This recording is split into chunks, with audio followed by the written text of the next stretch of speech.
Hey guys, this is Ray with PhoneArena. I'm at MWC 2014 and currently I'm doing a early comparison video between the new Sony Xperia Z2 Android flagship and the previous flagship of the company, the Z1. So the Z1 was introduced about half a year ago, and with Sony's half-year upgrade cycle, we now have a new handset which is slightly better in pretty much all areas.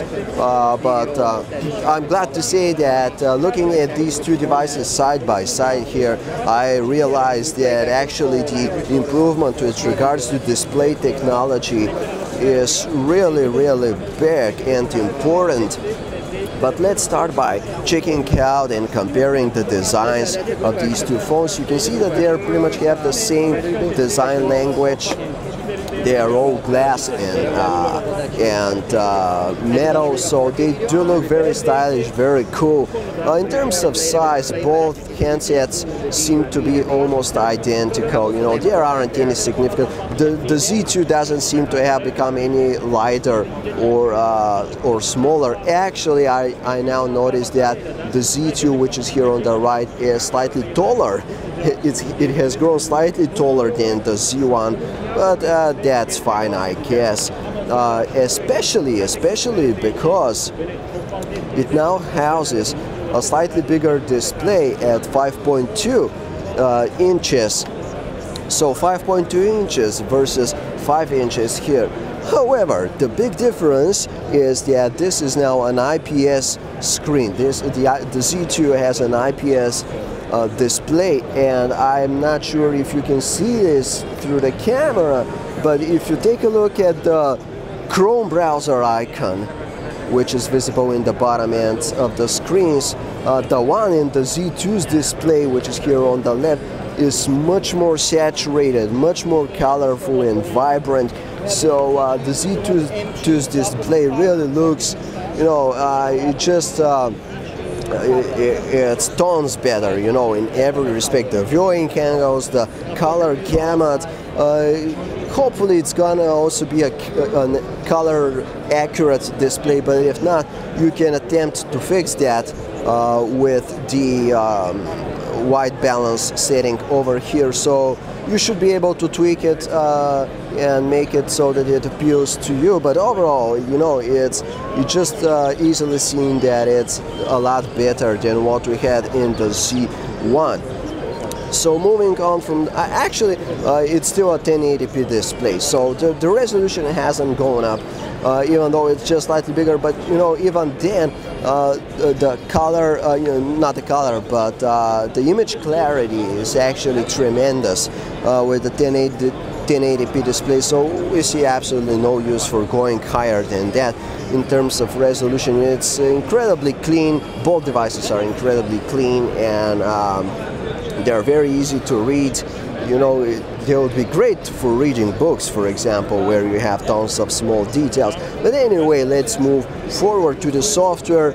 Our Z1 here is still running, I think, Android 4.2.2, but the Z2, it's gonna have an update to 4.4 KitKat, which is great, but the Z2 is going to ship straight with Android 4.4 KitKat. You can see the slight changes in the UI here, the fading effect here on the bottom and top, whereas with the Z1 we have these translucent areas here, and there are some slight visual tweaks here as well in the main menu, but overall the changes in terms of design aren't really that big. Though you're still getting all the under the hood improvements that KitKat brings, like immersive mode and stuff like that.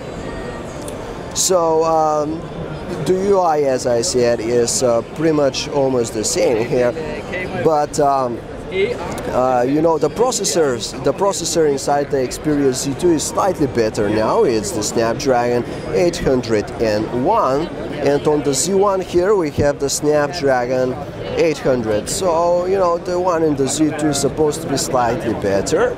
It still has the Adreno 330 GPU, same as on the Z1, so graphics performance should be just as good, but probably even a bit better due to the slightly faster processor here. It has a bit more RAM amount here. It has 3 gigs of RAM, which is just, you know, more than enough when it comes to Android applications. It still has 16 gigabytes of built-in storage, but it once again, same as on the Z1, it has a micro SD card slot here, so you know, you can easily expand your storage anytime you want. The cameras, you know, they didn't mention anything with regards to making the quality of the sensor of the camera itself better. It's still the 20 megapixel G-lens camera with Beyond's technology with the Exmor RS sensor. It's still the 1/2.3 inch sensor. You know, it's still 20 megapixels, so hopefully through some software tweaks and stuff like that, we hope that they have improved the quality of the pictures even further, because, you know, they were still excellent. They were already excellent in the Xperia Z1. One new thing though, with regards to the camera of the Z2, is that it now has 4K video recording, which is great. It has a special mode here in the camera which says 4K video. You don't have that on the Z1.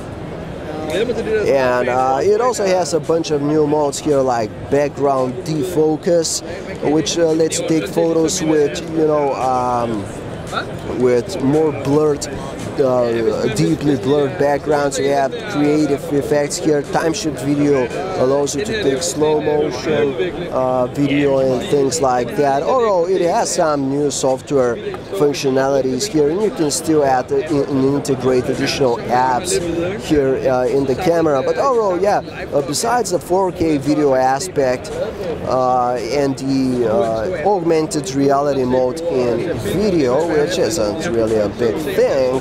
I mean, it's fun, but it gets old after, what, 10 minutes or something like that. So besides that, we do hope that they have improved the camera even further, but we're gonna have to wait and see this for ourselves in order to know. So that was our quick early comparison between the Xperia Z2, that wonderful new flagship Android smartphone by Sony, and its predecessor, the still current Z1, which you can get out there. The Z2 is coming out this March, so it won't be long before you'll be seeing this handset on the market. For more details, guys, don't forget to check us out at PhoneArena.com.